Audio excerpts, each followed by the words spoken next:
All right, so this approach to apologetics argues that the truths of faith, so this is the rational fideism, the truths of faith cannot and should not be justified rationally. Or, to look at it another way, fideists contend that the truths of Christianity are properly apprehended by faith alone, and thus essential to the case of fideism is that the belief that some truths of Christianity are beyond our capacity to understand or express in a logically definitive fashion. So they're going to have to unpack this for us, but this is kind of an interesting approach here.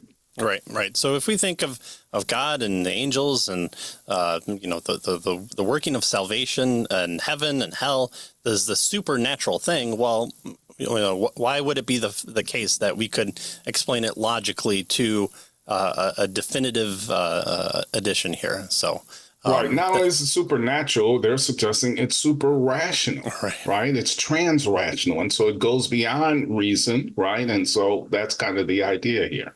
Yeah. So we're just keeping in the swing of things here. So, in our opinion, our authors say there are three reasons why apologists need to consider seriously the claims that fideists make.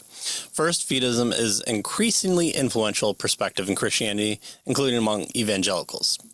Maybe.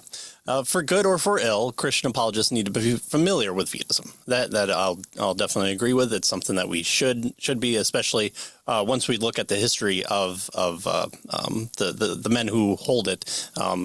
Even if you want to be a detractor against it, it's probably best to take it seriously here.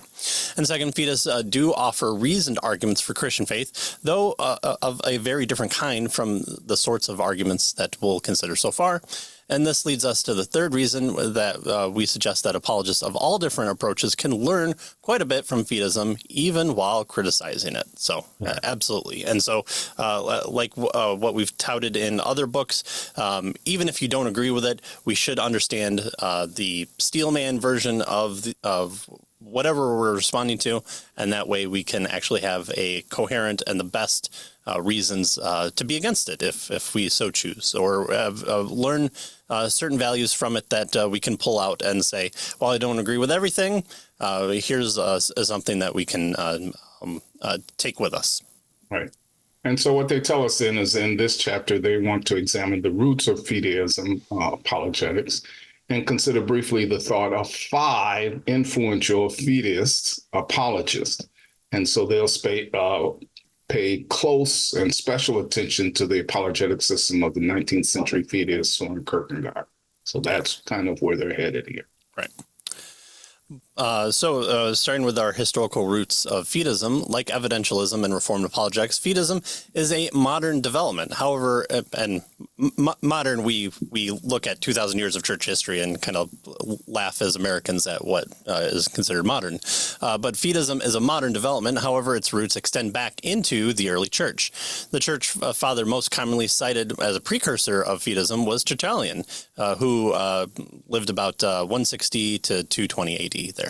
Tertullian presented in many respects a fairly traditional apologetic, citing fulfilled biblical prophecy and historical evidences for the resurrection of Jesus in support of the Christian faith, things that everybody, all apologetic methods have held to in some fashion. But he was most famous for his repudiation of Greek philosophy. What indeed has Athens to do with Jerusalem? Is probably his kind of famous line that if you read anything by him, that might tickle your ears a little bit as far as, oh yeah, I kind of remember that. And so he said, he asked this with an implied answer of, well, nothing. Athens should not have anything to do with Jerusalem, meaning the Greek philosophy should have nothing to do with the Judeo-Christian movement. Right. And so Tertullian's position has often been summarized in the formula, and I'm going to murder the Latin here, but it's credo quia absurdum. I believe because it is absurd. But our authors point out that he really never made this statement. What he actually said that has been misrepresented and used, in using this particular formula, was that the seeming foolishness of the Christian position proves that human beings did not invent it. And so that's kind of the argument there. This argument appears repeatedly in the writings of modern fideists.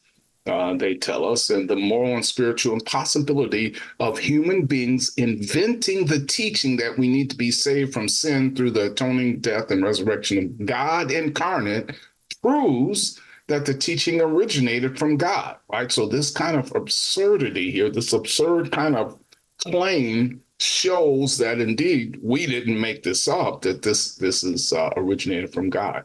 And so notice, in its own way, they tell us that this is a kind of apologetic argument. It may be paradoxical, but it's not irrational, is the idea here. Sure. Yeah.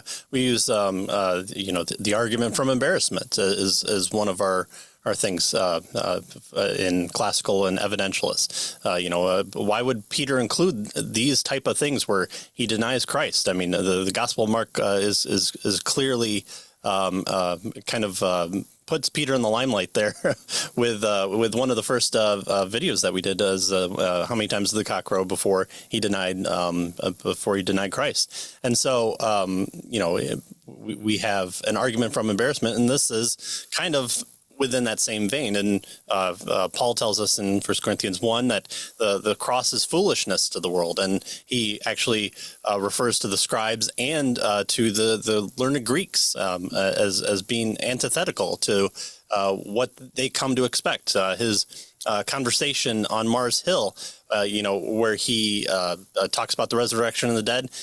Some people ignored him, others laughed at him. And so why is that? Well, because the Greek philosophy was like the resurrection of the dead. The physicality of the world is what is evil, and we need to get away from that. That's what death releases us from, is the physicality and the evilness of it. And so, but then also some beliefs. So here our Fideist people are probably following in that same vein, and Tertullian as well. All right, well, Tertullian's rejection of philosophy was not then a rejection of logic, critical reasoning, or the consideration of philosophical issues, but of the pagan philosophies that took their point of departure in human speculation, which sounds a little bit familiar from our last one with the Reformed Apologetics. What Tertullian rejected was the project of Syncretism, the attempt to combine or mix together Christianity with pagan philosophies to make Christianity more palpable. And you'll definitely hear this within certain writings or different social media groups with, the rejection of what exactly logos means and pulling out ideas from the Greeks of what exactly logos would mean and why John uses that to the degree that he does. And so how we are to understand that should be thought of differently according to them. All right. So that's kind of some historical roots and really early Christian history with regard to this position.